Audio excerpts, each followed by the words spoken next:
Hello everyone, welcome back to Buried Files. Tonight we bring you 7 deeply disturbing true Oregon horror stories that will challenge everything you thought you knew about the Pacific Northwest.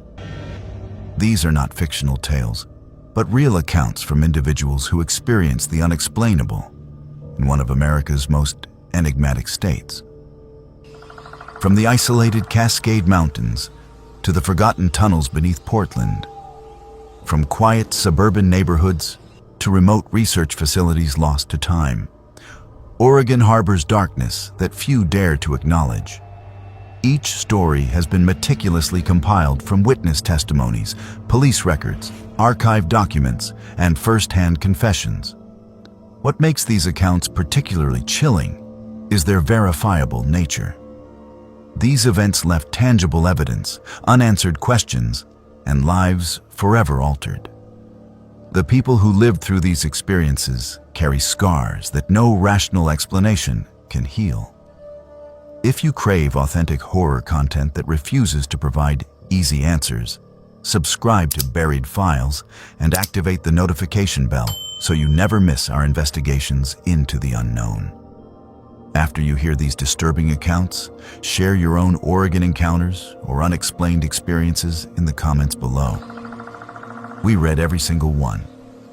Now prepare yourself as we uncover 7 cases that prove the most terrifying stories are the ones that actually happened. Let us begin. Edward always told people that Oregon was where you went to disappear. He said it as a joke when he packed up his car and left California behind. But by the time he reached the Cascades, it no longer felt like a punchline. It felt like a promise. He wanted to vanish from a life that had become a string of unpaid bills, failed relationships, and half-finished ambitions. When he found the listing for the cabin, tucked deep in the timberland outside of Oak Ridge, it seemed like the answer to a question he had been afraid to ask out loud. The ad described it as Thornberry Cabin, like the name alone carried its own gravity. Rustic, secluded, no neighbors within miles. The photos showed a weathered A-frame wrapped in thick green, the kind of place where the outside world could not reach you unless you invited it in. The landlord never met him in person. Just a voice on the phone, an email with a rental agreement, and a digital invoice for 3 weeks paid in full. By the time he pulled off the gravel road and saw the cabin appear through the trees, the sun was almost gone and the sky was a dull slate. He killed the engine and sat there for a moment, listening to the ticking of hot metal cooling in the mountain air. There was a quiet here that did not exist anywhere else he had been.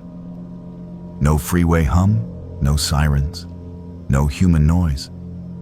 Just wind in the trees and the occasional crack of some unseen branch giving way. He felt something unclench in his chest for the first time in months. Inside, the cabin was basic but comfortable. One main room with a small kitchen in the corner, a stone fireplace, and a narrow staircase leading up to a loft with a bed under a slanted roof.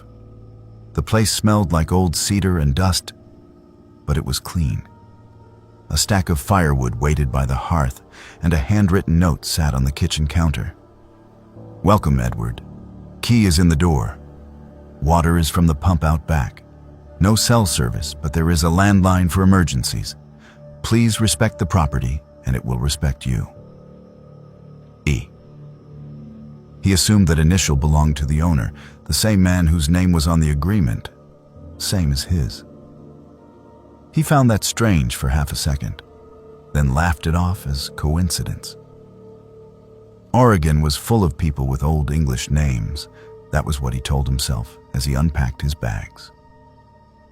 The first few days passed exactly the way he wanted them to.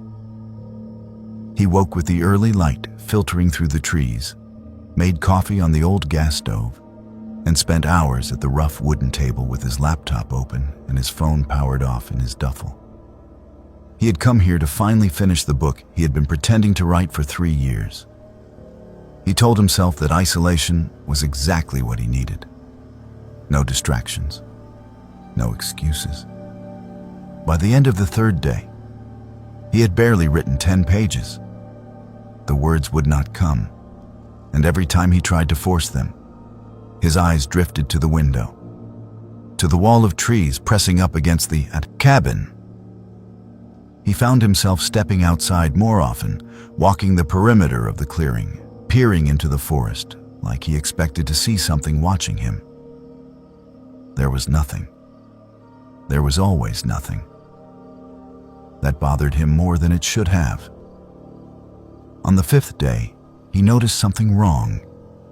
It was small, almost insignificant.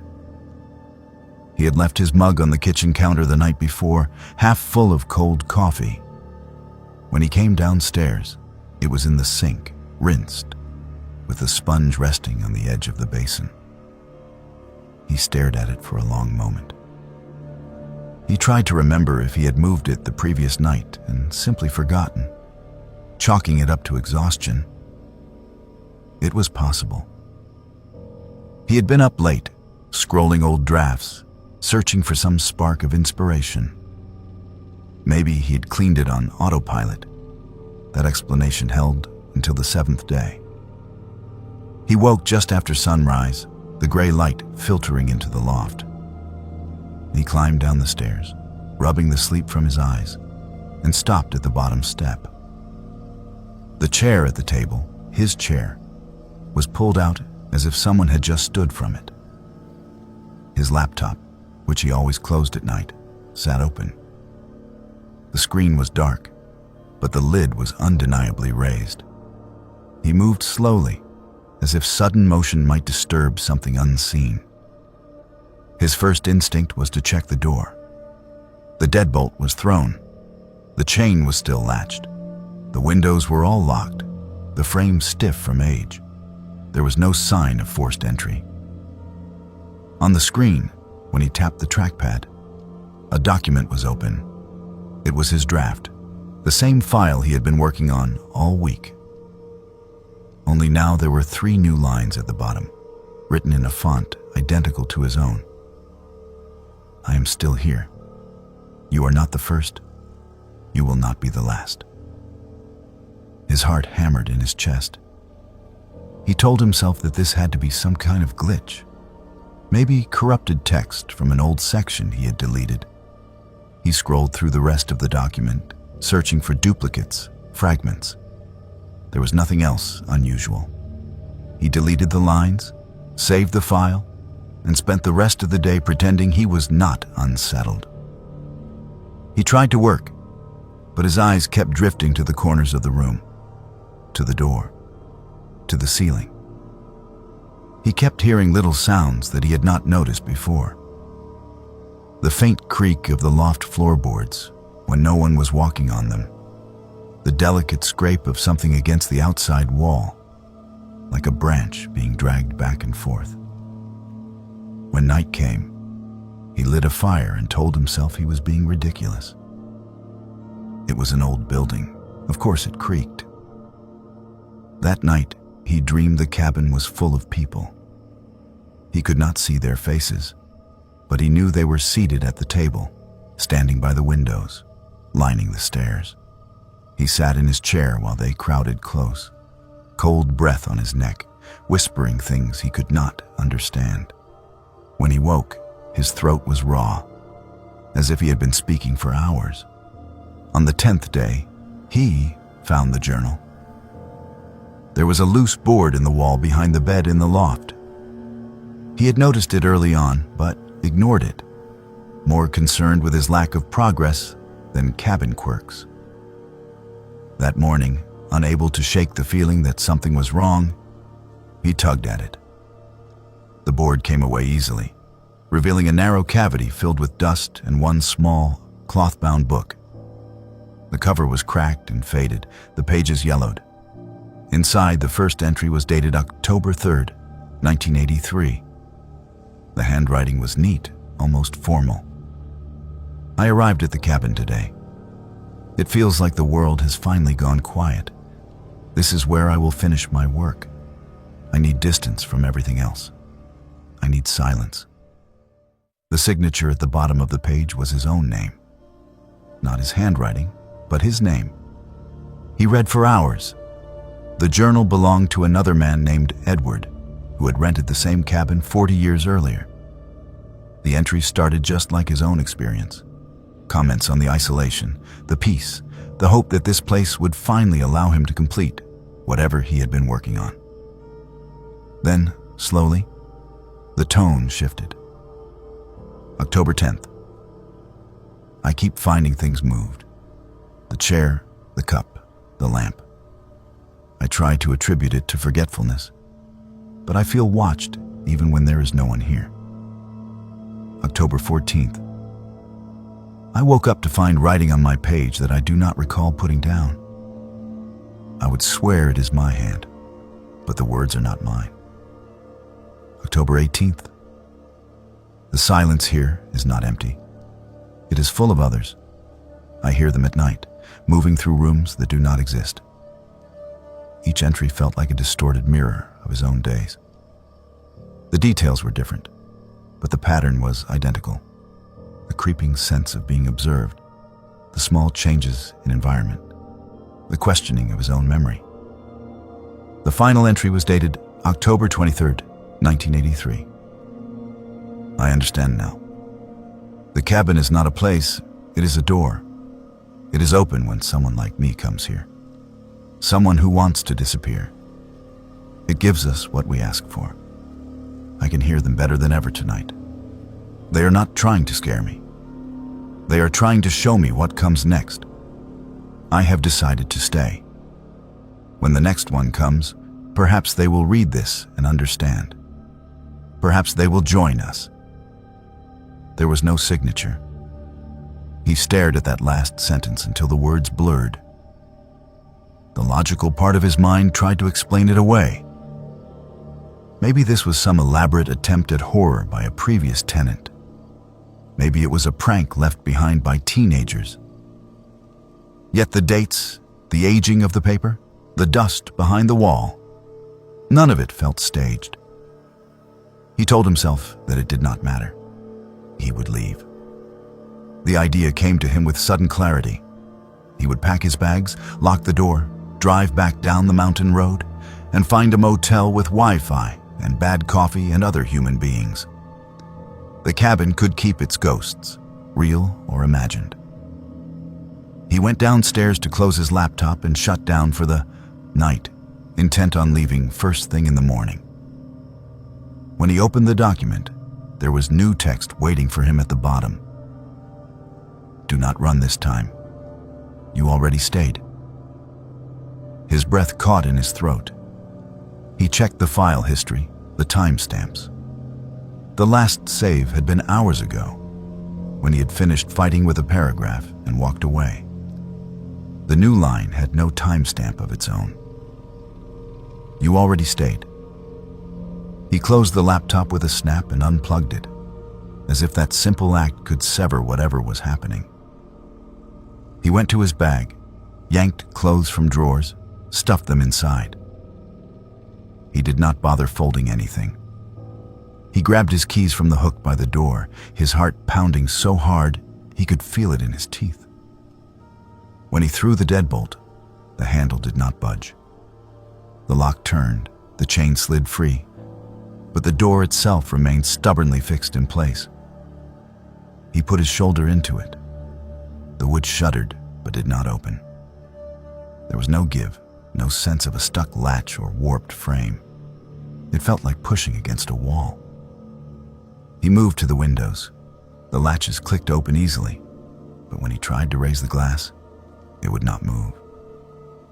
Not even a millimeter. His fingertips went numb from the strain. He backed away slowly, the room suddenly too small, the walls too close. This is ridiculous, he whispered, but his voice shook. The landline sat on a small table near the stairs, its coiled cord a relic from another decade. He lifted the receiver, pressed it to his ear. No dial tone, just a faint, low hiss, like breath on the line. He hung up and picked it up again. Same sound. That night, The voices did not wait for him to fall asleep. They began as a murmur in the walls, a vibration he could feel in his teeth before he could make out words. He sat in the chair by the fireplace, the journal open on his lap, the pages fluttering in a breeze that did not exist. The flames burned low, throwing long, strange shadows across the room. The murmur grew clearer, resolving into overlapping whispers. Some were behind him, some above. Some so close he could have sworn they were inside his own skull. He covered his ears, but it did little. "Do you remember?" one voice asked. It sounded like his own, warped and distant. "You asked to vanish," another voice said, softer, almost kind. "You finished," a third added. "You just do not know it yet." He stood up so quickly, the chair toppled. The journal slid from his lap and landed open on the floor. When he looked down, the page had changed. The neat entries from 1983 were gone, replaced by his own handwriting, his own words. "I came here to disappear. I did not realize that I already had." He did not remember writing that. The ink glistened as if it were still drying. He stumbled back, his heel catching the edge of the rug. He nearly fell, steadying himself on the table. His laptop, still closed, vibrated under his hand. A soft, rhythmic shaking, like something alive trapped inside the metal shell. Against his better judgment, he opened it. The document was still there, but it was no longer his story. Paragraph after paragraph of experiences filled the screen, dozens of voices speaking in first person. Some talked about snowstorms and isolation, others about arguments with loved ones, about deciding to leave everything behind and come up to the cabin for a while. Each one ended the same way. "I decided to stay." Names appeared at the top of each account, but the letters blurred when he tried to focus on them. His own name appeared again and again, scattered through the text in different contexts, attached to sentences he did not remember writing. "I remember arriving here in 1983. I remember coming back after the divorce in 1997. I remember the last time I tried to leave." He slammed the laptop shut. For the rest of the night, he sat in the corner between the fireplace and the wall, his back pressed against the rough wood. He watched the door. He watched the windows. The voices did not stop, but they grew softer, more distant, like a radio station drifting out of range. At some point, he must have dozed off, because when he opened his eyes again, light was seeping through the cracks in the curtains. Morning brought a thin kind of courage. Things always seemed less terrifying in daylight. He told himself that whatever had happened, whatever he had seen, could be explained. Stress, isolation, maybe even gas leaking from the old stove, messing with his head. He was not trapped here. He refused to believe that. He tried the door again. This time it opened with a reluctant groan.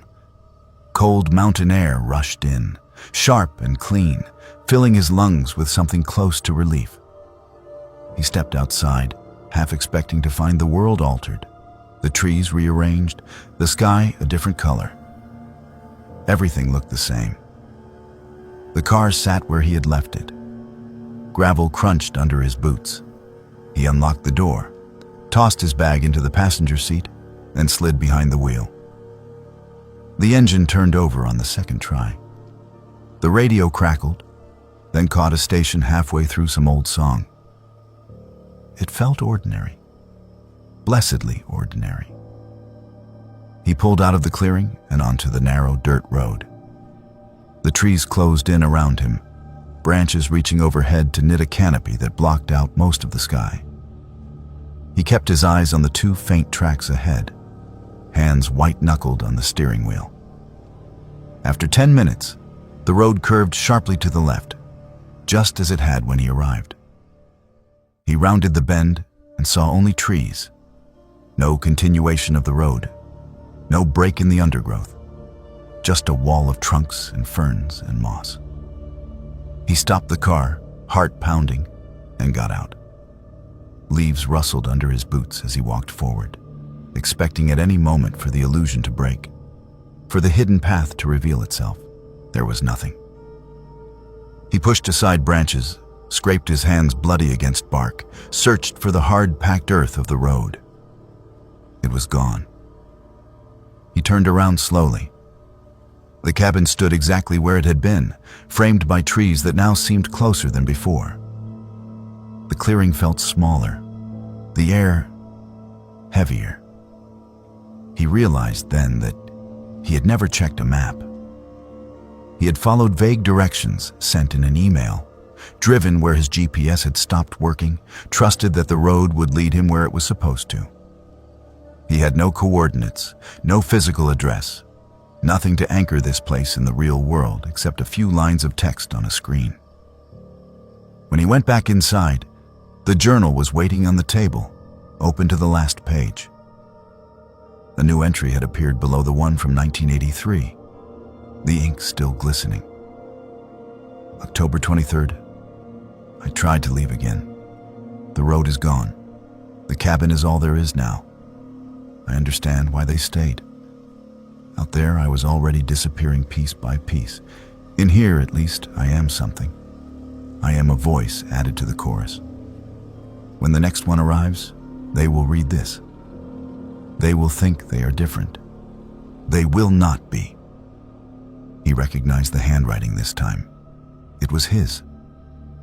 If you asked Edward today exactly how long he was in that cabin, he would not be able to tell you.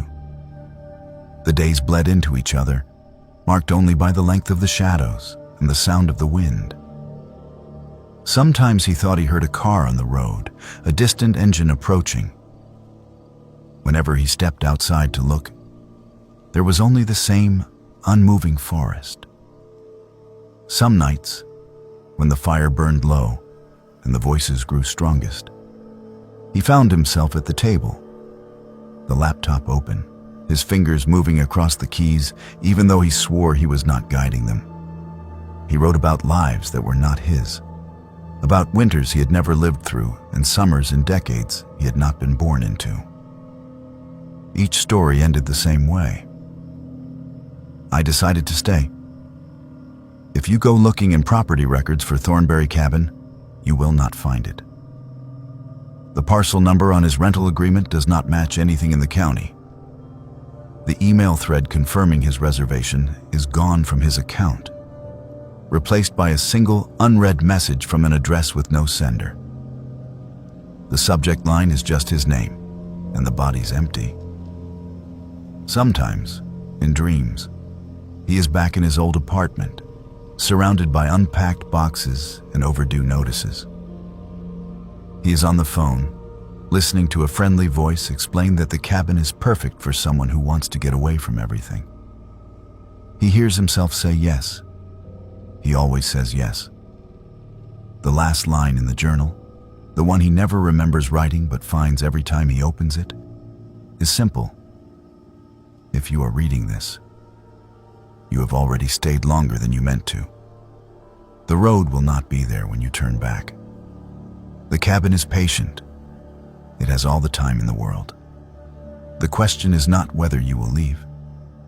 The question is how long it will take you to admit that you already did.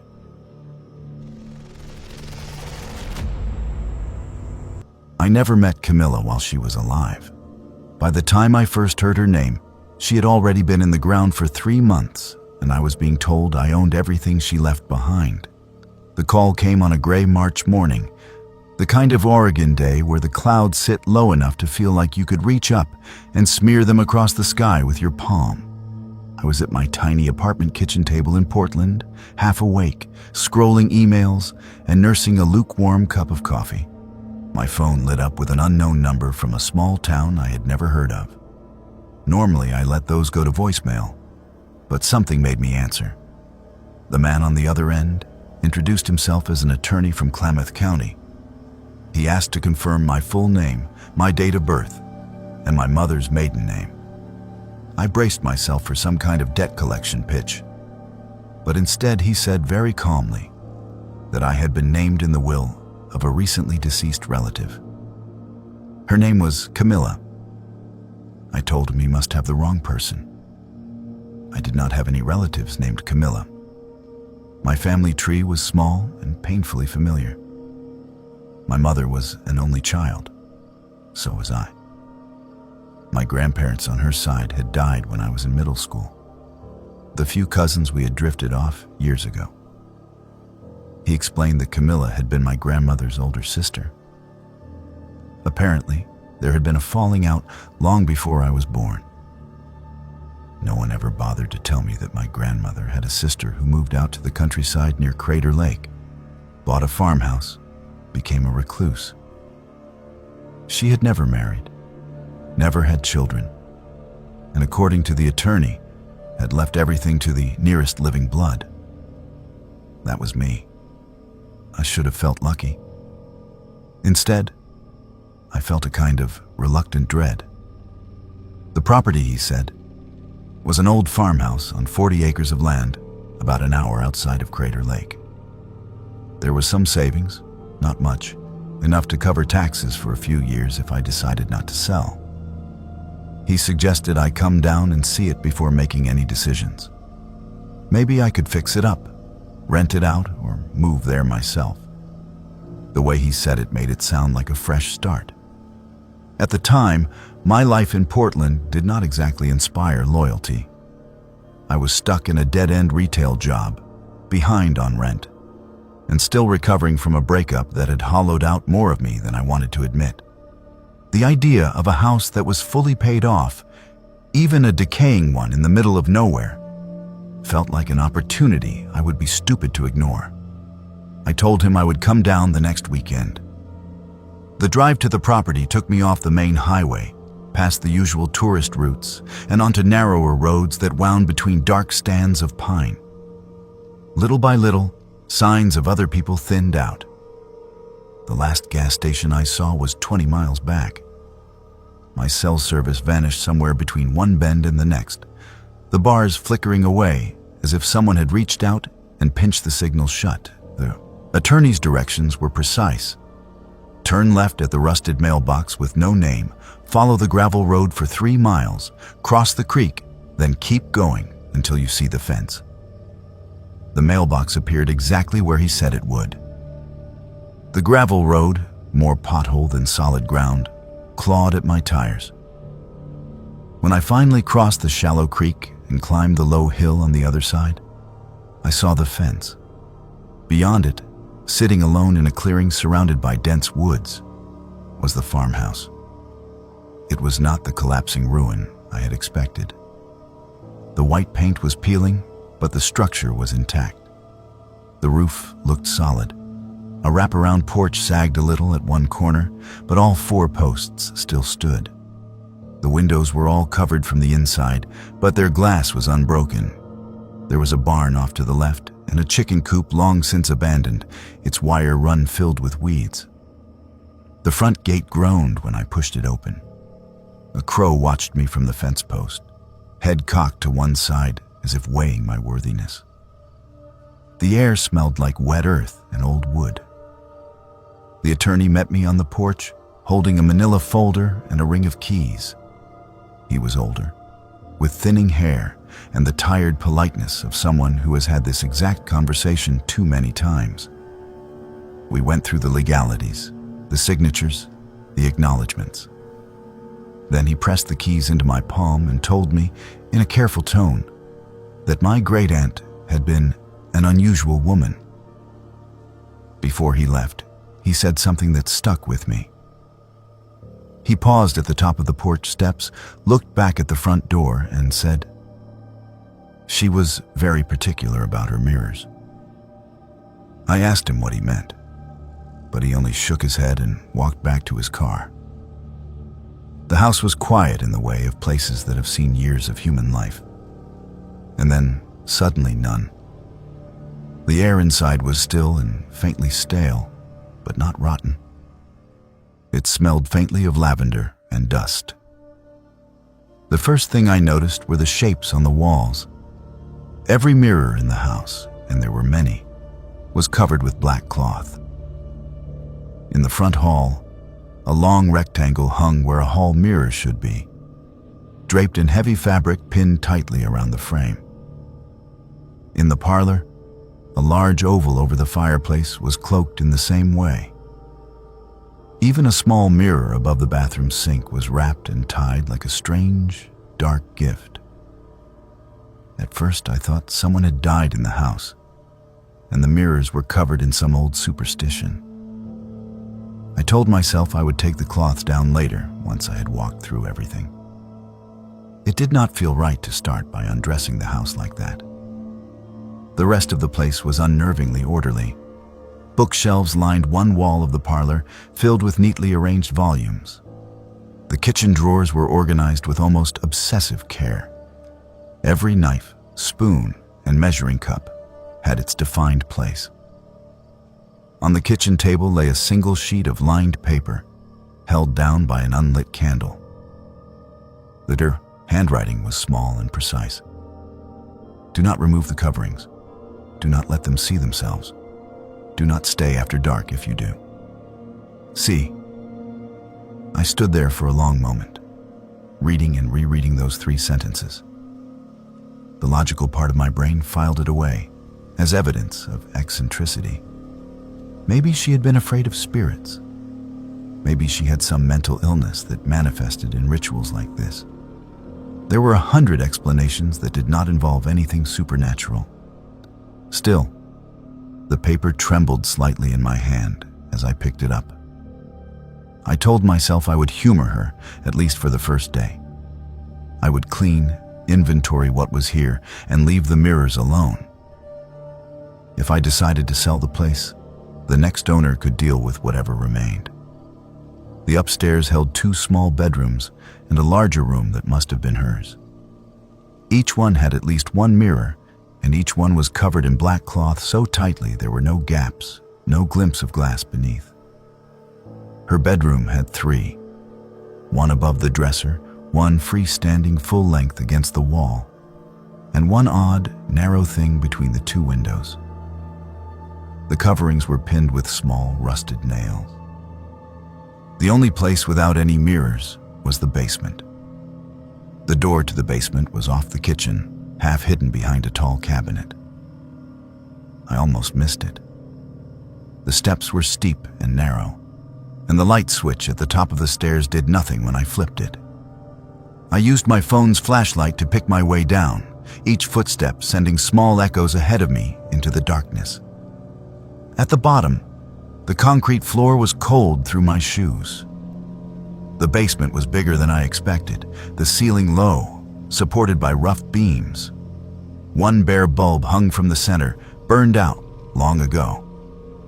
The smell down there was different from the rest of the house.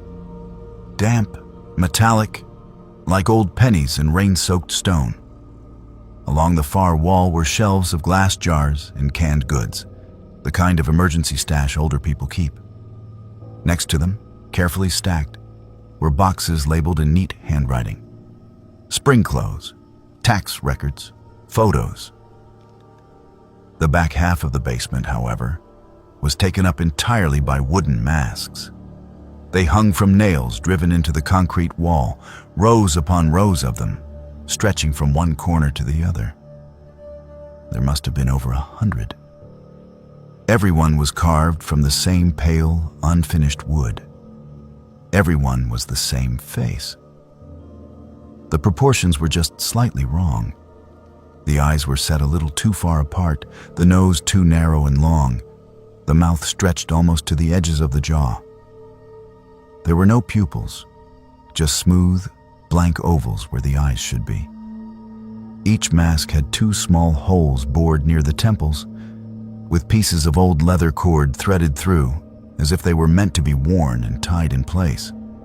A few of them had faint streaks on the cheeks, darker patches that might have been water damage, or something else.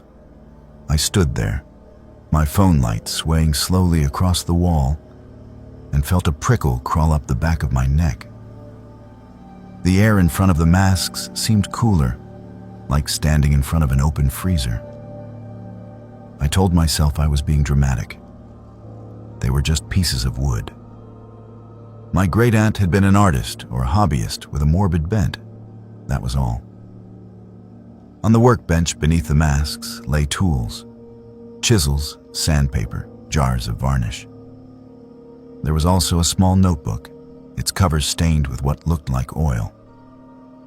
On the first page, in that same precise handwriting, was a single line. They do not like to see their own faces. The rest of the pages were filled with sketches. The same face over and over, from different angles.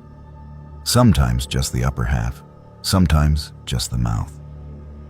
In the margins, she had written short notes in a cramped, hurried style. Too close to human, eyes farther, smile less. By the time I climbed back up the stairs, the light outside had shifted. The sky seen through the kitchen window was darker than it should have been for mid-afternoon. Thick clouds had rolled in, swallowing what little sun there had been. I checked the time on my phone. I had been down there less than 20 minutes. The sensible decision would have been to leave. I could have driven back to town, found a motel, and come back another day with a friend, or at least during full daylight. But something about the place hooked its fingers into me. Maybe it was the isolation. Maybe it was the simple fact that, for the first time in a long while, I was standing inside something that belonged to me. I decided I would stay until sunset, lock up, and head out. No reason to overreact to a bunch of creepy crafts in covered mirrors. The wind picked up around 4. I was in the parlor, going through books, when the first sharp gust slammed into the side of the house. The windows rattled. A loose shingle somewhere on the roof flapped and snapped like a broken wing. Then I heard the tapping. At first it was faint, like twigs brushing the glass. I figured a branch outside was caught in the wind. It grew louder, more insistent. A dry, rapid tapping, like knuckles on a window pane. It came from every direction at once. I moved from room to room, heart rate climbing, listening. In the hallway, the covered mirrors seemed to hum, the fabric lifting almost imperceptibly in a breeze I could not feel. In the kitchen, the sound was strongest near the back door, where a narrow window looked out onto the yard. Its curtain was thin enough that I could see a dark shape beyond it, pressing close. The tapping shifted, turning into a slow drag, as if someone were running their nails along the glass. My rational mind tried to stitch together explanations. Branches, animals, the wind, all together, all at once. Then a voice spoke. It was muffled, distorted by the wall and glass, but it was unmistakably human. It came from just beyond the Yolk's kitchen window, and it sounded like someone had pressed their lips directly against the pane. "Let us see," it said. Every muscle in my body went rigid. I did not move. I did not breathe. The tapping resumed, more frantic now. It was no longer limited to the kitchen. It came from every wall, every window, every covered mirror. It was above me and below me, in the pipes, in the floors. The house vibrated with it. "Let us see," the voice repeated. This time, it sounded like there were more of them, overlapping, out of sync. I backed away from the window, keeping my eyes on the curtain. Its fabric trembled with the force of whatever was on the other side. The black cloths over the mirrors began to flutter, though there was no draft. The nails that held them shivered in the wood. The note on the kitchen table flashed through my mind. "Do not remove the coverings." I did not. I wanted to. That was the worst part. Some deep, ugly curiosity inside me wanted to tear the cloth away, to press my face to the glass and see what was asking, to know what shape was making that sound. Instead, I grabbed my keys, stumbled to the front door, and yanked it open. The wind hit me full in the face, carrying bits of dried leaves and dust. The sky outside was a solid sheet of dark gray. The trees around the clearing thrashed, their branches bending like they were trying to uproot themselves. On every window of the house, as far as I could see, something pressed against the glass from the inside. Not hands. Not exactly. The impressions looked like faces pushing forward, features distorted by the barrier between us. The shapes stretched and warped, mouths opening and closing in silent, wordless screams. Wherever the black cloths covered mirrors inside, the window panes aligned with them were clear, as if whatever was trying to get through could not quite find its way there. But the ones without mirrors behind them bulged outward in ripples, as if something inside was leaning with all its weight. I do not remember getting to my car. I remember the engine roaring and the gravel spitting under my tires. I remember the trees blurring into a single dark wall as I flew back down the road. I did not look back. I made it to a roadside motel that night, shivering and wired, with the sound of tapping still echoing in my skull. I did not sleep. Every time I closed my eyes, I saw pale wooden faces with two wide mouths and black, mirrorless eyes. The next morning, I called the attorney and told him I wanted to sell the property. He sighed, said he had expected as much, and then told me something that made my stomach drop. "You cannot," he said. "The will is explicit. The land passes only to blood. It can be transferred within the family, but it cannot be sold outside it." I argued, yelled, asked about loopholes. He said I could let it sit, pay the taxes, or let the county take it after years of neglect. But I could not simply hand it off to someone else. The land was mine. So was the house. So, apparently, was whatever was pressing its face against the glass, asking to see itself. It has been a year since that day. I have not gone back. The tax notices arrive regularly, thin envelopes with numbers that climb a little every time. Sometimes, late at night in my Portland apartment, I catch my reflection in the bathroom mirror and feel a surge of irrational guilt, like I am breaking some rule I never agreed to. Once, when I woke from a nightmare of tapping and whispering, I found a small smear on my bedroom mirror. It looked like the print of a face pressed hard against the glass, then pulled away. The shape of a mouth, too wide, lingered there in fog. I wiped it off and told myself it was condensation, just breath, my own breath. There are days when I think about going back to the farmhouse with a sledgehammer and a can of gasoline, ending whatever is there by brute force. But I remember the way those coverings trembled, the careful neatness of Camilla's handwriting, the 100 wooden faces staring silently from the basement wall. She spent a lifetime carving those masks, a lifetime covering every reflective surface in that house, a lifetime making sure they never saw themselves. I sometimes wonder what will happen when the cloths finally rot and fall, when the nails rust through and the wind slips its fingers under the edges. I do not know what made Camilla write that note on the kitchen table. I do not know what sat outside her windows for all those years, asking to see. I only know that whatever it is still out there, pacing the perimeter of that clearing, waiting patiently for glass and silver to be uncovered. And somewhere in that basement, a wall of identical faces stares into the dark, never quite knowing why they were carved to look that way.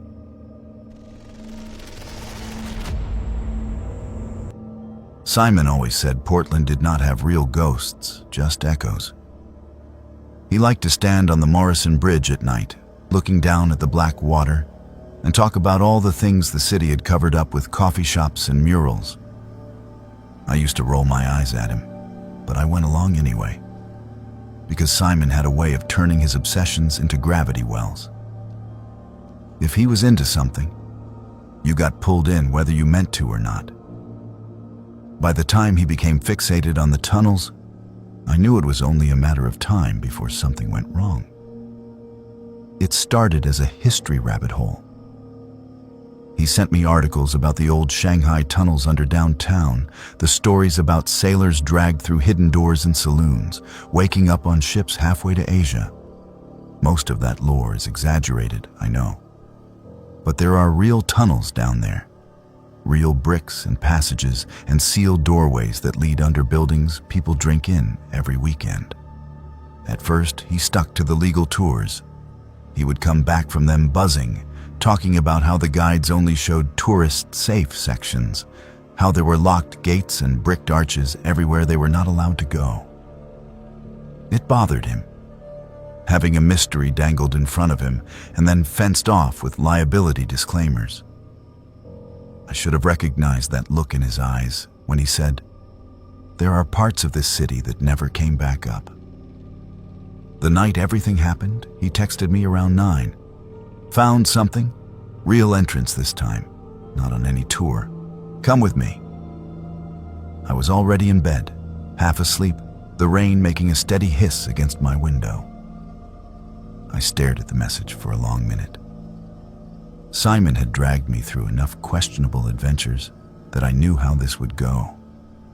We would sneak into somewhere we were not supposed to be. I would spend the whole time worrying about security guards and structural collapse, and he would laugh it off and call me paranoid.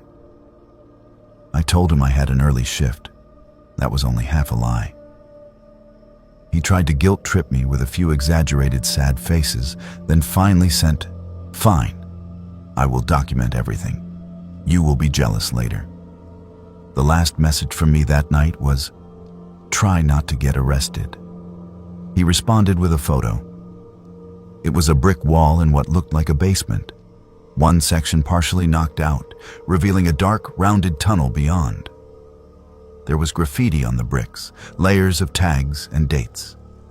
But the opening itself looked fresh, like someone had been chipping away at it recently. Under the photo, he wrote, "This is not on any map. Talk tomorrow." I woke up at 3 in the morning to the sound of my phone buzzing on the nightstand. At first, I ignored it, tangled in the heavy, half-aware certainty that nothing good ever comes from calls in the middle of the night. When it did not stop, I fumbled for it. It was not a call. It was a string of messages from Simon. The timestamps crawled across the screen. 11:42 p.m., 12:03 a.m., 12:17 a.m. I had slept through the vibration. The first one was a picture of a concrete corridor, low ceiling, pipes running along the top. My friend's boots were visible at the bottom of the frame, toes pointing into darkness. "You would love this," he wrote. So much older than the tours. The second photo showed a heavy metal door, the kind you see in industrial basements. It had a sliding latch on the outside, not the inside. The paint around the frame was scratched. Why is a door locked from the outside underground? The third message was just text. "There is stuff down here that is not old. New sleeping bags, cans like someone is living here." The fourth, "Hearing something. Might be water or rats." There was a longer gap after that. Then, at 12:17 a.m., there is a room. Doors like the one in the pic, all with locks only on the outside. One is open. There is someone in there. My throat went dry as I read that last one. The follow-up came a minute later. "They are chained. I think they have been here a while. Going to help them. Signal is bad." The final message hit at 12:19 a.m. "They are not alone down here." Nothing after that. I tried calling. The first attempt went straight to voicemail. The second just rang and rang until the call dropped. I called again, this time to 911, my fingers clumsy on the screen. Explaining to the dispatcher that my friend was somewhere under Portland, in tunnels that might not officially exist, sounded insane even to my own ears. I forwarded the photos and messages when they asked, sent them the last GPS location from the image metadata. The officer who met me downtown an hour later had the patient look of someone dealing with another drunk story. That expression faded when he saw the photos. "This entrance, you know where it is?" he asked. I shook my head. He said an old building in Chinatown. That is it. They found the place eventually, following little clues Simon had left without realizing it. A sticker from a specific bar in the corner of one photo, the color of the paint on a basement door in another. I watched them disappear down a set of stairs in a condemned building and felt more helpless than I ever have in my life. Time stretched into something ugly. Every minute that passed without news felt like it was being added to a tab somewhere that I would never be able to pay off. When the officers finally came back up, their faces were pale and drawn. One was carrying Simon's backpack. The straps were frayed, like they had been yanked hard. They did not find him. They followed what they thought was his path. Footprints in dust, scuff marks on the concrete. They found the corridor from the photo, the door with the outside lock, the makeshift camp in a side room. Blankets, food, a few syringes. The air down there was stale and wet, the kind of cold that settles into concrete. There was blood on one wall, a smear about, shoulder height, dragged downward. The lab later said it matched Simon's DNA. The trail led to a section where the ceiling had partially collapsed. Old bricks and broken pipe choked the passage. Beyond the rubble, darkness waited. Too unstable to dig, the officer told me. It looks like part of the tunnel system caved in, if he went through there. He did not finish the sentence. He did not have to. They searched for 3 days. Dogs, ground-penetrating radar, maps from the city archives showing where the tunnels should be. Half of it did not match what they were seeing underground. Whole sections were missing, while others existed where there should have been solid earth. They never found a body. When they listed him as missing rather than dead, I held on to that like it meant something. It felt wrong to grieve without a body, wrong to accept that a person I had known for 10 years could just disappear into the underside of a city like smoke. A detective met with me a week later, asked more questions, showed me a folder of grainy black and white photos from the 70s. Faces of men nobody had seen in decades. Urban explorers, according to the files. 3 separate cases, all of them obsessed with the Shanghai tunnels, all of them gone. All last seen somewhere in this part of downtown, the detective said, tapping the map. We think there is a network down there that is not officially documented. People have been using those spaces for a long time, not always for legal things. People like who? I asked. He looked tired. People who do not want to be found. People who need places to put things the rest of us would rather not know about. He closed the folder and lowered his voice. I am going to give you some advice off the record. Stop going down the rabbit hole. Let us handle it. Whoever is using those tunnels does not want visitors. I nodded, but some part of me refused to stop looking. I dug through old newspapers, forums, rumors. There were stories about people hearing screams through drain grates in the middle of the night, about fresh graffiti that appeared in sealed basements. There were posts from anonymous accounts talking about the ones who never came back up. None of it brought me any closer to knowing what happened after that last message. 6 months later, on a Tuesday morning, I got a postcard. No return address. Portland postmark. On the front was a stock photo of the city skyline with Mount Hood in the background. On the back, in the cramped, messy handwriting I knew better than my own, were 6 words. Stop looking. I am keeping them safe. There was no signature, just the initial S. I took it to the detective. He examined it, his jaw tightening. Forensics later confirmed that the handwriting was a match for samples they had from Simon's old lease forms. The ink was fresh. The card had been mailed 3 days before. It could be a hoax, the detective said. Someone messing with you. Someone who saw the news. Or it is him, I said. He did not answer. I still live in Portland. I still cross the bridges at night sometimes, watching the water move like something alive in the dark. I cannot go near Chinatown without feeling the hair on my arms stand up. Every alley looks like it could hide a set of stairs leading down. Every access door in a sidewalk makes me think of unlocked latches on the wrong side. People like to talk about the Shanghai tunnels as if they are dead history, curiosities sanitized for ghost tours and bar trivia. I know better now. Whatever is under this city is not done with us. There are whole lives down there. Stories sealed away under brick and concrete, chained in rooms no one was supposed to find.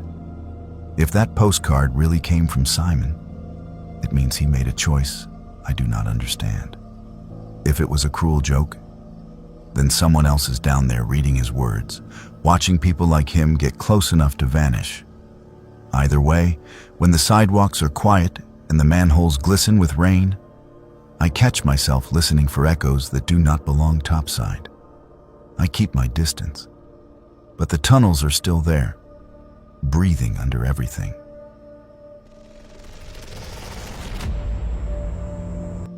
My grandmother Dorothy was the kind of woman who documented everything. She kept receipts in envelopes sorted by year, recorded every phone conversation on cassette tapes, and filled filing cabinets with genealogy research that went back 8 generations. When she died, I inherited more than her house outside Salem. I inherited boxes of cassettes, notebooks, and a single audio recording that I wish I had never listened to. She had been living alone for almost a decade by then. My grandfather passed when I was still in high school. And after that, Dorothy threw herself into local history projects. She interviewed descendants of Oregon Trail families, transcribed old letters, and spent hours at the county archives pulling records from the 1840s. She loved the past more than the present, maybe because the past felt safer, more knowable. When she started calling me in the spring of 2020, her voice carried a strange kind of excitement I had not heard in years. She told me she was recording sounds in her house at night. Not creaking pipes or settling beams. Voices. At first, I thought she was confused, maybe slipping into early dementia. I suggested she get her hearing checked, maybe see a doctor. She laughed at me, that dry, crackling laugh she had, and said, "I am not losing my mind. I have proof." She mailed me a CD a week later. The case was labeled in her careful handwriting. Attic Recordings, April 1218. I did not listen to it right away. I was busy, distracted, and part of me did not want to hear whatever nonsense she had convinced herself was real. It was not until after the funeral, when I was sorting through her things in that quiet house, that I finally found the CD player and pressed play. The first track was ambient sound. The low hum of the house settling, a distant creak, wind brushing the roof. Then, faintly beneath it all, I heard something else. A voice. No, multiple voices, layered and indistinct, like a conversation happening in another room through a closed door. I turned the volume up and leaned closer. The words were in English, but the cadence was strange, formal, almost archaic. One voice, male and rough, said something that sounded like, How many days since the crossing? Another voice, softer, replied, "We do not count days anymore." The recording continued for 11 minutes. The voices came and went, sometimes clear, sometimes lost under static. They asked questions about wagons, about weather, about a place called Barlow Road. One voice kept repeating the phrase, "Still walking, always walking." I sat on the floor of her attic, the player balanced on my knees, and felt something cold settle into my chest. Dorothy had done her research. I found her notebook next to a stack of other CDs, each one carefully dated and labeled. Inside, she had written notes in the margins, cross-referencing what the voices said with historical records. She identified them as members of the Meek Cut-Off Party, a group of settlers who took a disastrous detour off the Oregon Trail in 1845. 23 people from that group were never accounted for. They vanished somewhere in the Cascade Mountains and were presumed dead. But Dorothy did not think they were dead. She thought they were lost. One entry in her notebook, dated May 3rd, read, "They do not understand they are gone. They think they are still traveling. When I ask how long they have been walking, they cannot answer. Time does not move for them the way it does for us." She had been talking to them. I found more recordings, dozens of them. In one, Dorothy asked directly, "Where are you now?" The reply came after a long pause, distant and hollow. "Still crossing. We see the ridge, but it never comes closer." "How long have you been crossing?" Another pause, then, "Your time does not pass here." The last recording she made was dated June 10th, 2 days before she disappeared. The file was labeled, "Final Conversation." I almost did not play it. My hands shook as I pressed the button, and for a moment I considered throwing the whole CD case into the trash and walking away from whatever this was. But I needed to know. The recording began with Dorothy speaking clearly, calmly, like she was settling into a familiar routine. "I am ready," she said. "Show me where you are." Silence followed, stretching out for nearly a minute. Then came the sound of footsteps. Not hers. Multiple sets, walking in unison, their rhythm slightly off, like people moving through deep snow or across uneven ground. A door opened. That should not have been possible. I had been in that attic a dozen times as a kid. There was no door, just 4 walls, a narrow staircase, and a single window that looked out over the back property. But on the recording, a door opened. The hinges groaned, old and stiff. Cold wind rushed into the microphone, distorting the audio with a low, buffeting sound. Then the voices returned, all at once, overlapping. "Step through. We have held the crossing open." Dorothy's voice, small and breathless. "I see it. I see them all." Her footsteps moved away from the microphone. The wind grew louder, filling the recording with white noise. Then, abruptly, silence. The recording continued for 6 more hours. Nothing but the faint creak of the attic settling, and the occasional gust of wind from a window that, according to the police report, was still latched shut when they found the house empty. The police searched for 3 weeks. No body, no signs of struggle, no indication she had left through the front door. Her car was still in the driveway.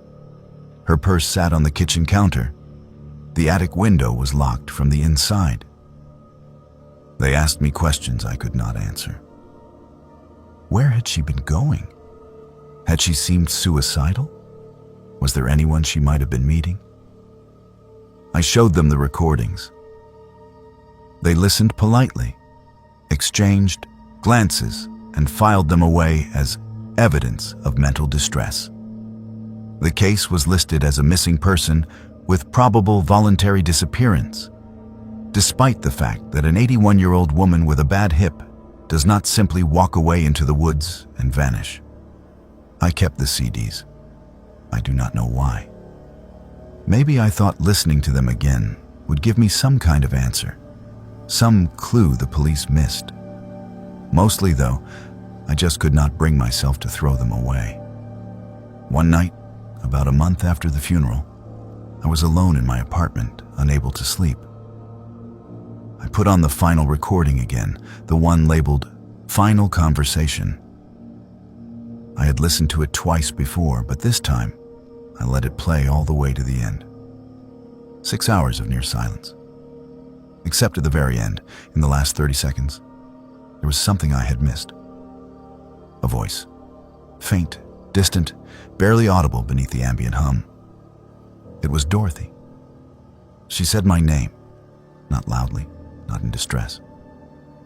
Just a quiet statement, as if she were leaving me a message she knew I would eventually find. Tell him not to come looking. Then nothing.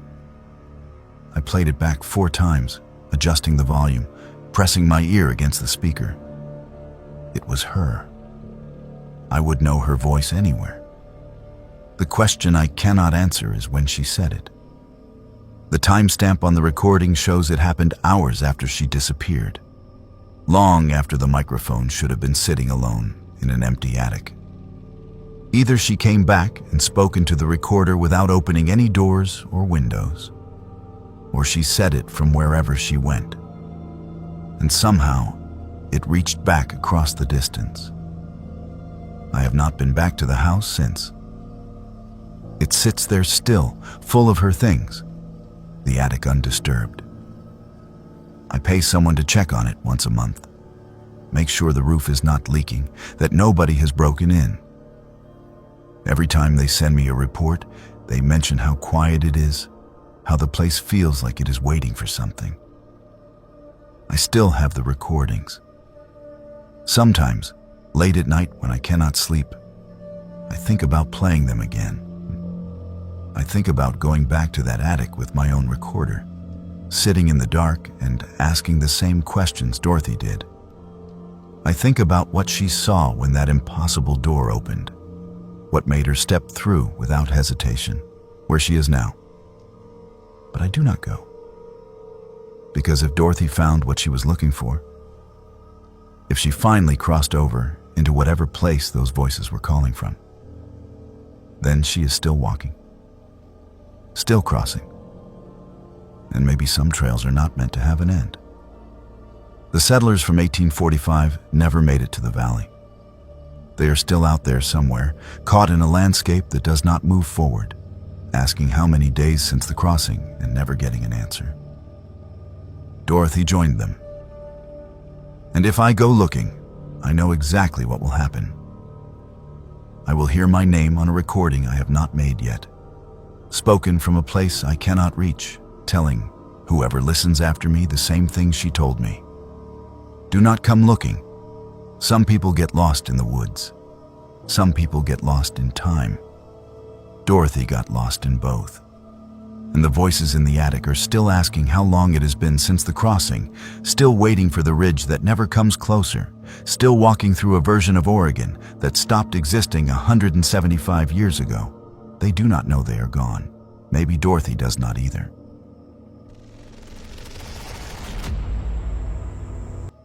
I worked night security at a pharmaceutical warehouse outside Eugene for 2 years, and there was one rule nobody ever explained.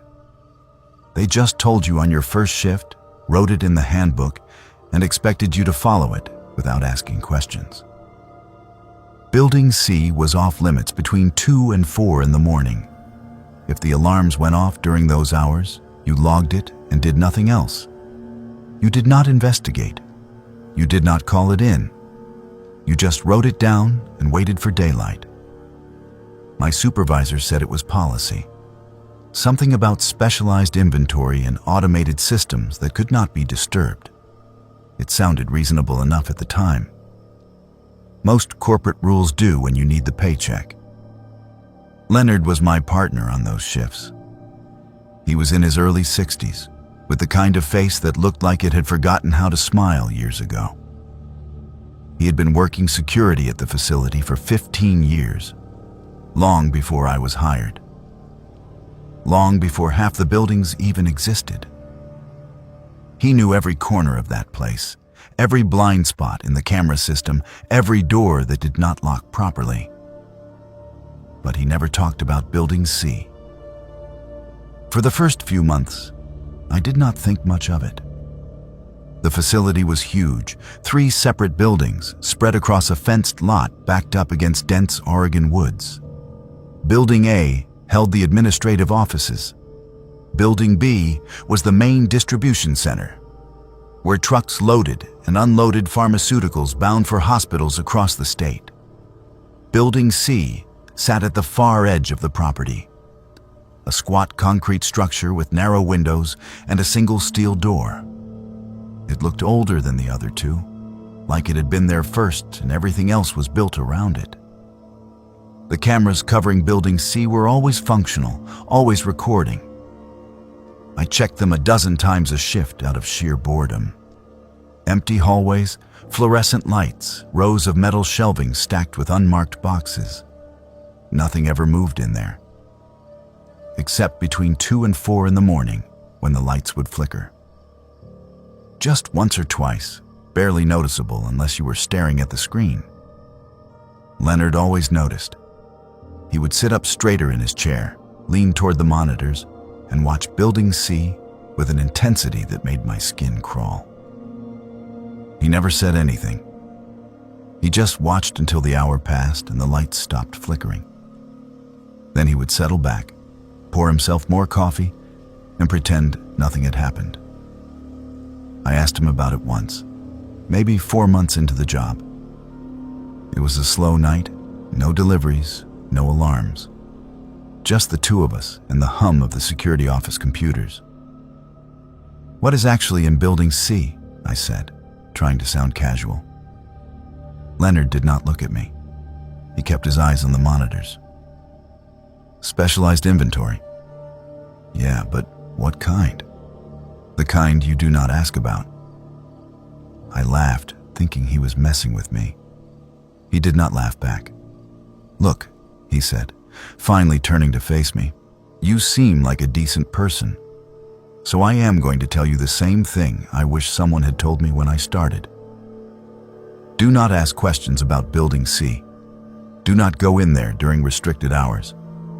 And if you ever see something on those cameras that does not make sense, you forget it the second your shift ends." "Why? What happens if I do not?" He looked at me for a long moment, then turned back to the screens. "People who ask too many questions do not work here very long." That should have been enough to shut me up. It was not. The incident happened 6 months into my time there, on a Tuesday night in October. The air had that cold, wet bite that comes before the first real frost. Leonard and I were halfway through our shift when the alarm for Building C went off at 2:47 in the morning. The protocol was clear. Log it, do nothing. But this time, Leonard stood up. "Someone is in there," he said. I glanced at the monitors. The hallways were empty. The cameras showed nothing but the usual rows of shelving and closed doors. "Cameras are clear," I said. "The cameras never show them." The way he said it made my stomach drop. Not it. Them. He was already moving toward the door, pulling his jacket on. I grabbed his arm. "Leonard, we are not supposed to go in there. You know that." He looked at me, and for the first time since I had met him, I saw something close to fear in his eyes. "I know. But if someone is in there during restricted hours, they are not coming out the same way they went in." "What does that mean?" He did not answer. He just pulled free and walked out into the cold. I should have stayed in the office. I should have called the supervisor, followed protocol, let someone else deal with it. Instead, I followed Leonard across the dark parking lot toward Building C, my flashlight beam cutting weak arcs through the mist. The steel door was closed, but not locked. Leonard pushed it open slowly, and the smell hit us immediately. Antiseptic and something else. Something organic and wrong, like meat left too long in a warm room. The hallway inside was exactly as it appeared on the cameras. Fluorescent lights, metal shelves, concrete floors. Empty. But the air was different. Heavier. It pressed against my ears like we had descended into a basement, even though we were on ground level. Leonard moved forward, his flashlight scanning the shelves. I stayed close, my pulse hammering in my throat. We passed rows of boxes, all unlabeled, all sealed with heavy tape. The deeper we went, the colder it got. At the end of the main corridor was a door I had never seen on the camera feeds. It was heavy, industrial, with a small window of reinforced glass at eye level. Leonard stopped in front of it, his hand hovering over the handle. "Do not open it," I whispered. He looked through the window instead. Whatever he saw made him step back so fast he nearly knocked me over. His face had gone pale, his breath coming in short, shallow gasps. "We need to leave," he said. "Right now." "What did you see?" "We need to leave." He grabbed my arm and pulled me back toward the entrance, moving faster than I thought a man his age could move. We were almost to the door when the lights went out. Not flickering, not dimming. Just gone all at once, leaving us in absolute darkness. I fumbled for my flashlight, my hands shaking so badly I almost dropped it. When the beam finally clicked on, it caught something at the far end of the hallway.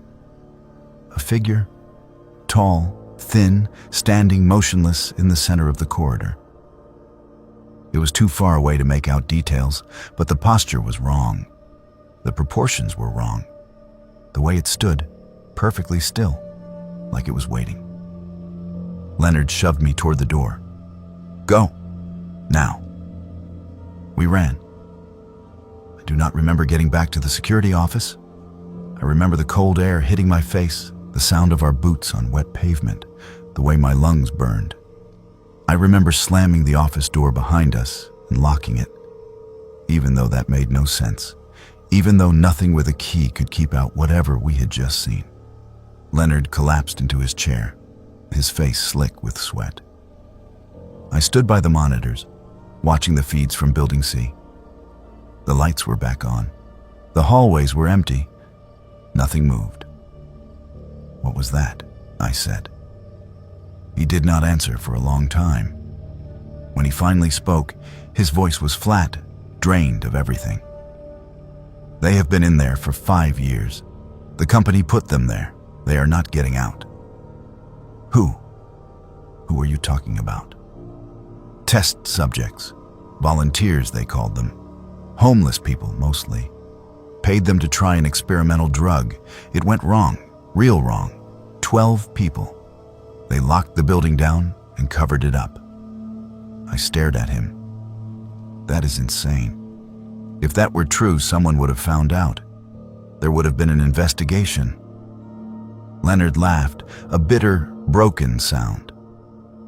"You think this company does not know how to bury things? You think anyone cares what happens to people nobody's looking for?" "But the deliveries. I have seen trucks go to Building C. Food, medical supplies, enough to keep them alive. They are still in there." "Then what did we just see?" He looked at me, his eyes hollow. "I do not know. Maybe what they became." We sat in silence for the rest of the shift. When morning came, we filed our reports.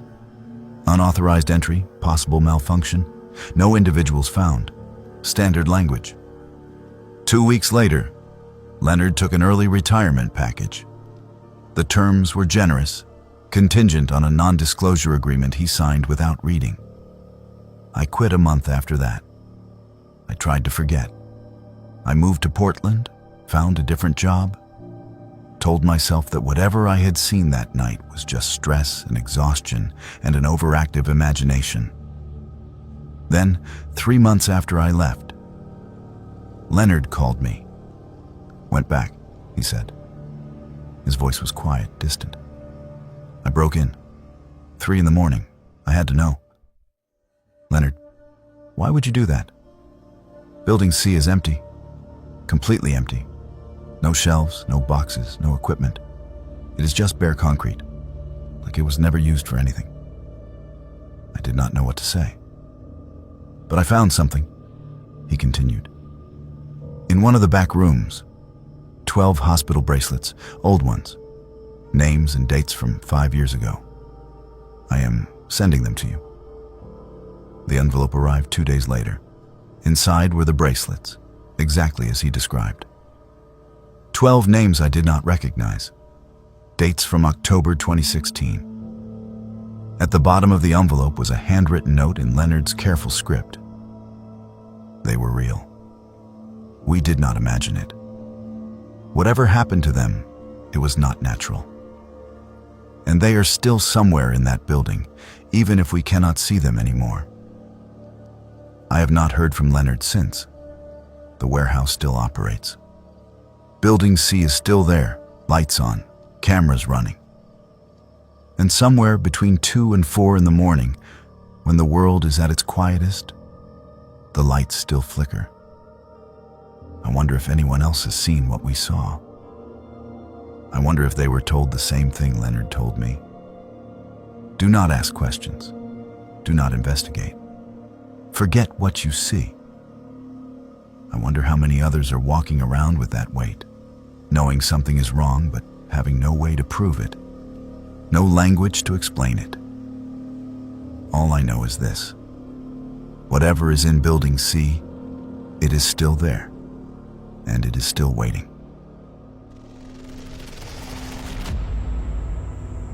For 3 years, I lived next door to Viola, and I thought she was just a lonely old woman who baked too many cookies and talked too much about the past. She lived on the other side of a duplex in Bend, one of those older buildings where you can hear your neighbors sneeze through the walls. I moved in during the summer of 2017, fresh out of college, working my first real job and trying to pretend I had my life together. Viola was there the day I arrived, standing on her porch with a plate of oatmeal cookies wrapped in plastic. She was small, probably late 70s, with white hair pinned back in a bun and the kind of floral dress that looked like it belonged to a different decade. Her smile was warm, her voice soft and grandmotherly. "Welcome, dear," she said, handing me the plate. "It is so nice to have someone young next door again. The last tenant was hardly ever home." I thanked her, made small talk about the neighborhood, and went inside to unpack. Over the next few weeks, she became a fixture in my routine. She would knock on my door with leftovers, invite me over for tea, ask about my family. It was comforting, in a way. I had moved to a city where I did not know anyone, and Viola filled a gap I had not realized was there. She talked about her late husband constantly, how he had understood her hobbies, how patient he had been, how much she missed having someone to share things with. She asked about my family with an intensity that felt a little intrusive, but not alarming. Did I have sisters? She always wanted daughters. Was I close with my mother? Family was so important. I answered politely, kept things vague. It felt rude to shut her down completely. In the second year, she asked me for help moving boxes in her basement. Her knees were bad, she said, and she could not manage the stairs alone anymore. I agreed, partly out of politeness, partly out of guilt for how often I had declined her invitations for dinner. The basement was cleaner than I expected.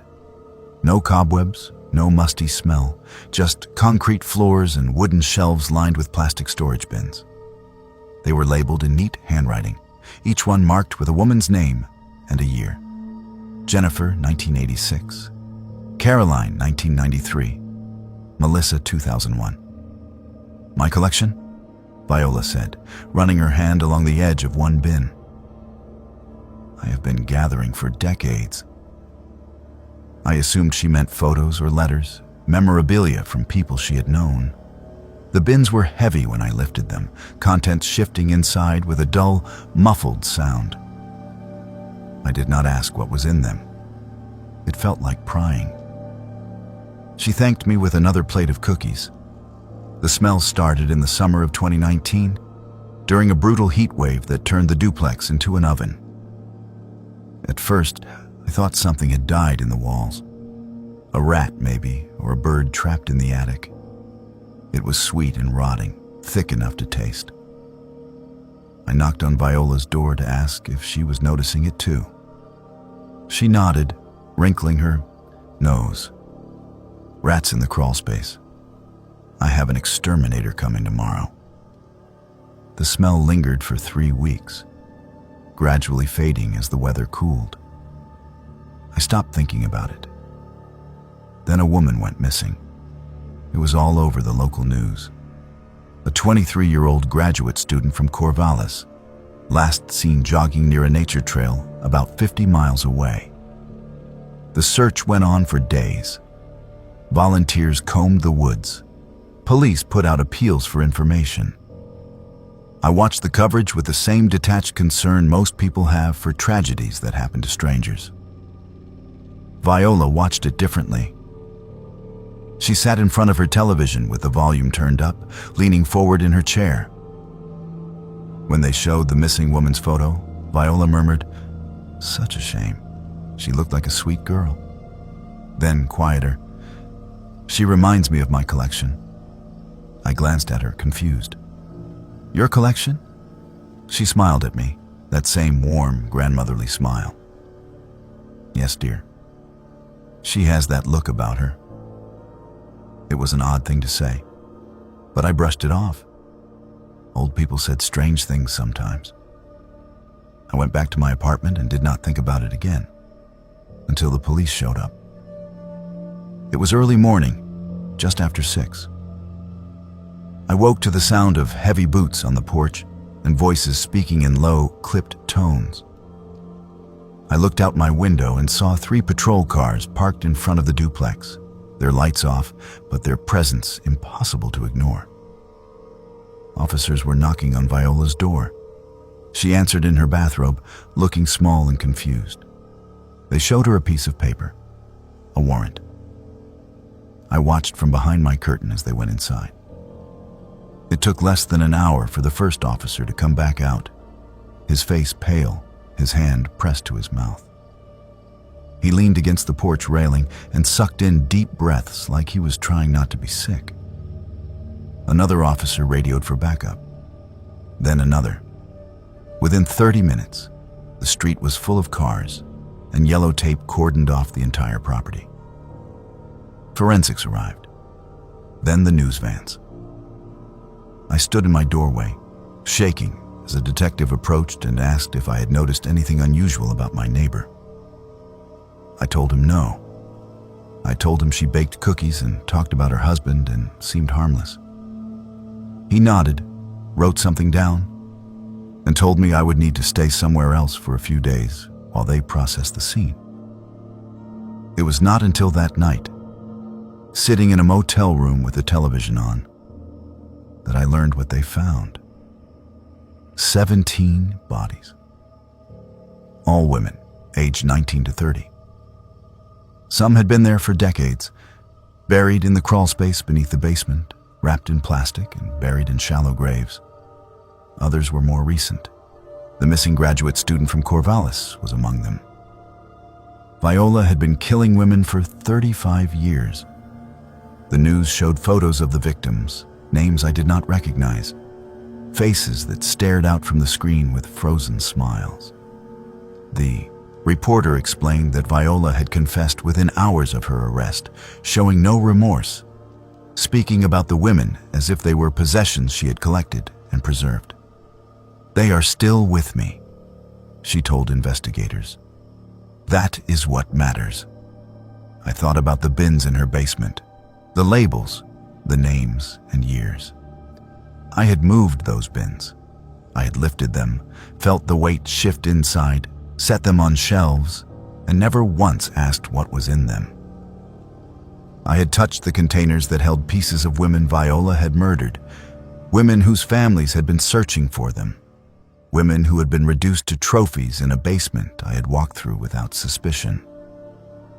I thought about the cookies she baked in a kitchen that was 20 feet away from where she kept her victims. I thought about the tea she served me, the conversations we had, the way she smiled when she talked about wanting daughters. The trial was brief. Viola was declared competent to stand trial despite her age. She pleaded guilty, described each victim in detail, explained how she had chosen them. "They all reminded me of the daughter I never had," she said in court, her voice steady and calm. She was sentenced to life without parole. I moved out of the duplex the day they let me back in. I did not pack carefully. I threw everything into boxes and bags and left half of it behind. I could not stand to be in that building another night, knowing what had been happening on the other side of the wall while I slept. For months afterward, I woke up in the middle of the night, thinking about the smell from the summer. The sweet, rotting smell I had convinced myself was rats. It was not rats. I thought about all the times Viola had asked me to come over, to sit in her living room, to stay for dinner. I thought about how easily I could have become one of the names on a bin, another woman who reminded her of the daughter she wanted. I testified at her sentencing hearing. The prosecutor asked me to describe what kind of neighbor she had been. I told the truth. She was kind. She was generous. She seemed normal. That was the worst part. There were no signs, no red flags I could point to and say, I should have known. She was just an old woman who lived next door, who baked cookies and watched the news and kept a basement full of the dead. I still live in Oregon, though not in Bend. I moved to a different city, a different apartment, a place with thin walls where I can hear my neighbors argue and laugh and live their loud, ordinary lives. It is comforting in a way, knowing they are real and alive and messy. But sometimes, late at night, I think about Viola sitting in her living room, surrounded by photo albums and memories, talking about her collection like it was something precious. I think about the women who disappeared, one by one, over the course of 35 years, and how many people must have walked past Viola on the street, sat next to her at the grocery store, smiled at her in passing, and never once suspected. Monsters do not announce themselves. They do not wear signs or speak in riddles. They bake cookies and ask about your family and live right next door, patient and smiling, waiting for the moment when you stop paying attention. I did not stop a monster. I lived next to one for 3 years, helped her move boxes, ate her food, and never saw what was right in front of me. 17 women are dead because people like me did not see. And I do not know how to live with that.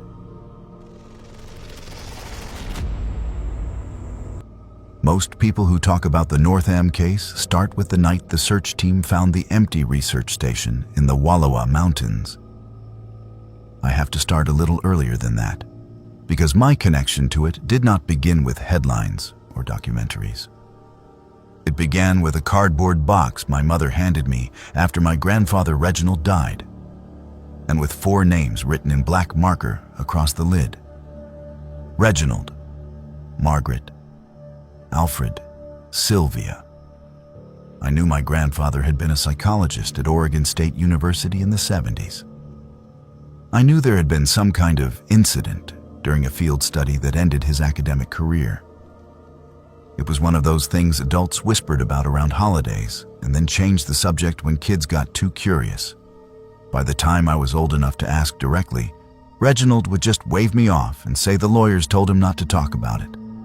When he died, the lawyers were gone, and so was his fear. All that was left was the box. Inside were yellowed newspaper clippings, photocopies of university memos, and a stack of photocopied journal pages. On the very top was a photo I had never seen before. My grandfather standing in front of a squat concrete building half buried in snow, his arm around a woman I recognized from family albums as Margaret. On the back, in his shaky handwriting, he had written, "Last clear day, Wallowas, 1974. The clippings told the official story. 4 researchers from OSU, Reginald Northam, neurologist Margaret Fieldstone, graduate assistant Alfred Dunstone, and technician Sylvia Moorfield, traveled to a remote research facility in the Wallowa Mountains in December 1974 to conduct an 8-week study on sensory deprivation and group dynamics in isolation. Supply flights checked on them twice. On the 3rd visit, in mid-January, the station was found abandoned. Food left half-prepared, equipment still running, no signs of struggle. A massive search followed.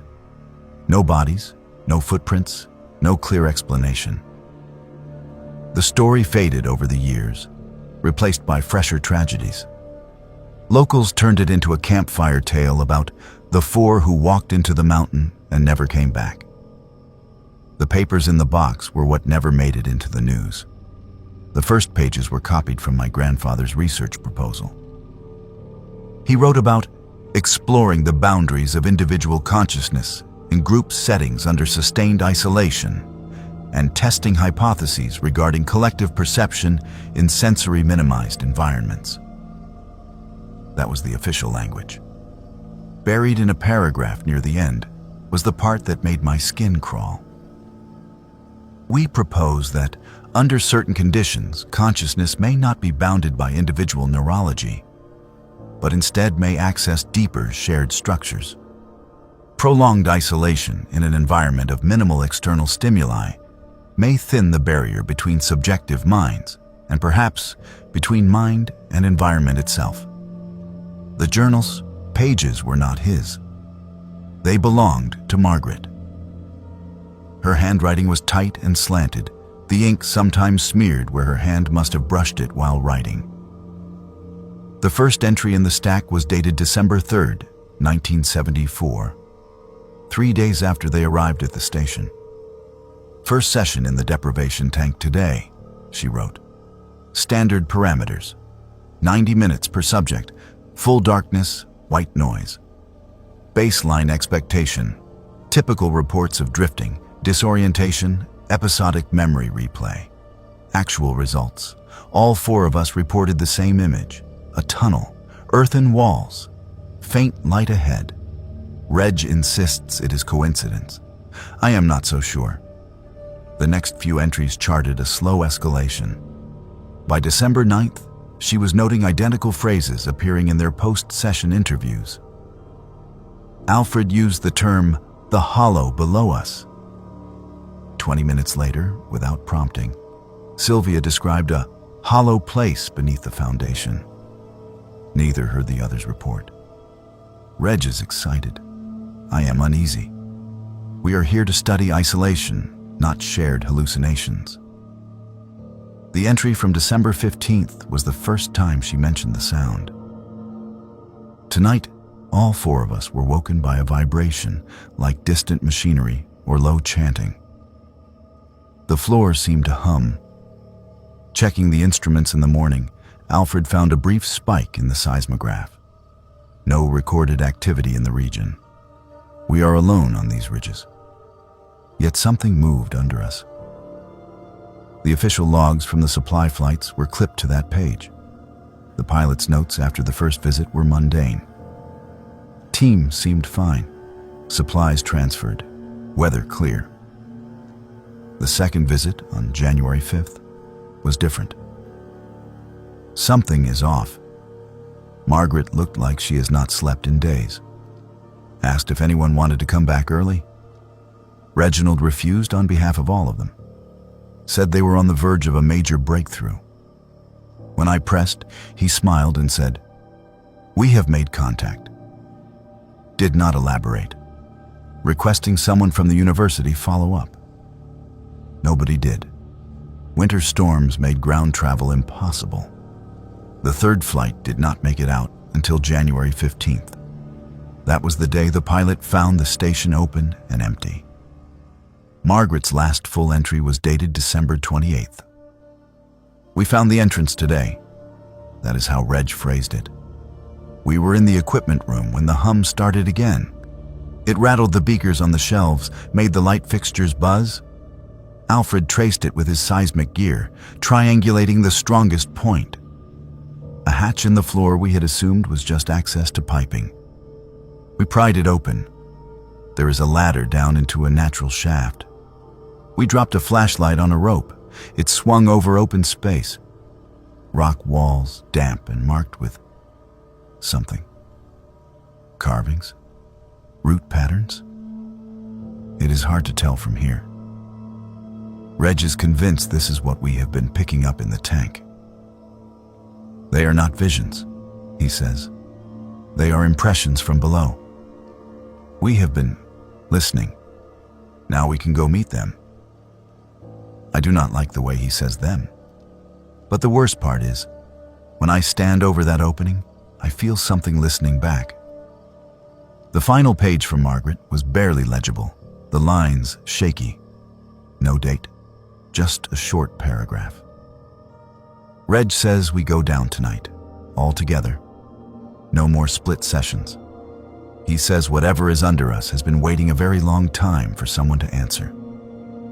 I have considered refusing, but every time I sit alone in the dark, I feel pulled toward the hatch.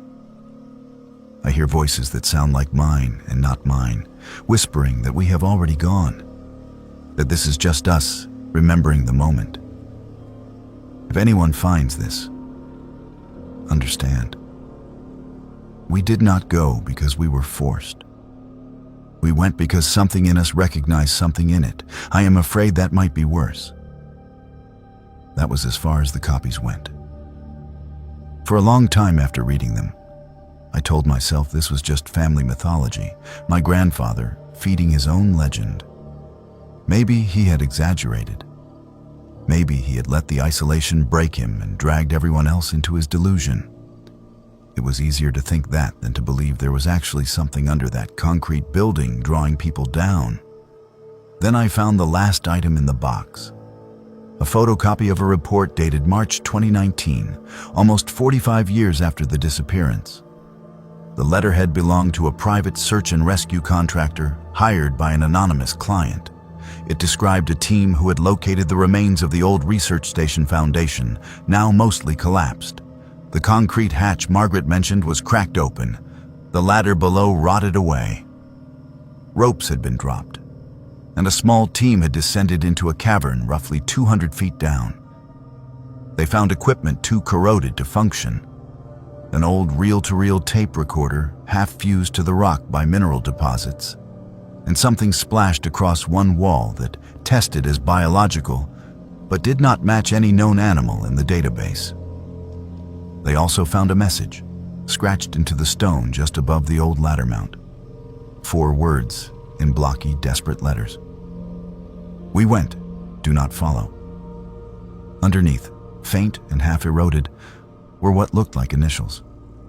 RMAS. The report concluded with a recommendation. Site is unstable and should be sealed. Acoustic anomalies recorded during descent. Team members reported hearing voices corresponding to their own internal monologues, but out of sync. Possible psychological effect of echo refraction in chamber. Further exploration not advised. When I finished reading, my hands were numb. I have never been to the Wallowa Mountains. I have never stood over that cracked hatch or heard whatever hums underneath. All I have are copies of someone else's words and a photo of my grandfather smiling in front of a building that no longer exists. But there are nights when I wake up with the intense, irrational certainty that I have been somewhere, underground, in a room too large for my flashlight beam to find the walls, listening to something breathe in time with my heart. In those dreams, I am holding someone's hand, and we are both laughing and terrified. And a voice that is mine and not mine is saying, "We already did this. We are just remembering." I do not know if my grandfather found what he was looking for in those mountains. I do not know if he dissolved into some collective mind, or fell down a shaft and broke his neck, or walked until the cold took him. The rational part of me says people do not just disappear into rock. Bodies leave traces. But I have seen the way institutions close ranks, how reports vanish, how an entire experiment can be reduced in official history to a single neat sentence. 4 researchers lost in an accident during inclement weather. Every now and then, an article about the Northam case makes the rounds online. People debate whether it was a cover-up, a cult, or just a tragic misadventure. Conspiracy forums spin elaborate theories about underground facilities and government mind control projects. Most of it is noise. None of it touches the quiet dread in Margaret's final words. We did not go because we were forced. We went because something in us recognized something in it. There is a particular kind of horror in the idea that the thing you fear is also the thing you secretly want. That given the right door, the right pressure, you would walk through willingly. I keep the box in the back of my closet. Some nights, when the house is very still, I swear I can feel a vibration through the floorboards that is not traffic or plumbing or the neighbor's washing machine. A low, patient hum, like something very far below, is waiting for someone to listen. I tell myself it is nothing. Old pipes, an overactive imagination, echoes. Then I remember the words carved into stone deep under a mountain my family will never stop whispering about. We went. Do not follow. And I lie very still, pretending that warning was meant for somebody else.